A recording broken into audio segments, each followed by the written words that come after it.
బజ్జీ అనగానే అందరికీ గుర్తొచ్చేది మిరపకాయ, ఆలుగడ్డ, వంకాయ బజ్జీ. ఇలా ఆకుకూరతో కూడా బజ్జీ చేస్తారా? అది కూడా బచ్చలాకుతో బజ్జీ. ఎలా తయారు చేయాలో చూద్దాం.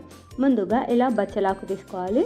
ఆకు ఇలా ఉంటుంది చూడండి. బచ్చలాకు తెలియని వాళ్ళు ఎక్కువ చూపిస్తున్నాను. ఇలా ఆకు అనేది ఇలా ఉంటుంది నేను వీడియోలో చూపించిన విధంగా.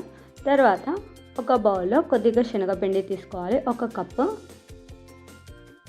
తర్వాత ఇందులో కొద్దిగా సోలా పొడి, తర్వాత రుచికి సరిపడినంత ఉప్పు, తర్వాత ఆకు కొద్దిగా చప్పగా ఉంటుంది, కొద్దిగా కారం, 1 స్పూన్ కారం, కొద్దిగా వాటర్ వేసి పిండి మొత్తాన్ని ఇలా కలుపుకోవాలి.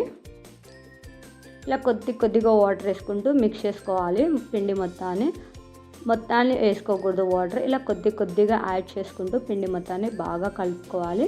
వీడియోలో నేను చూపించిన విధంగా ఇలా పిండిని కలుపుకోవాలి చూడండి. ఇలా తర్వాత ఒక పాన్ తీసుకొని కొద్దిగా ఆయిల్ వేసి ఆయిల్ బాగా హీట్ అవ్వాలి.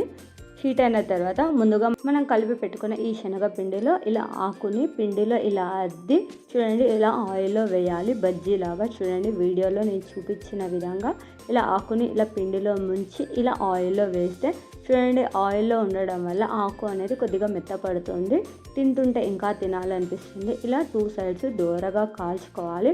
1 సైడే కాదు 2 సైడ్స్ కాల్చుకోవాలి. ఇలా కాలిన తర్వాత చూడండి బచ్చలాకుతో బజ్జీ తయారైపోయింది. ఇలా ఆకుకూర తినని వాళ్ళకు ఇలా బజ్జీతో రెసిపీ చేయండి, మరీ తినాలనిపిస్తుంది, అంత టేస్టీగా ఉంది.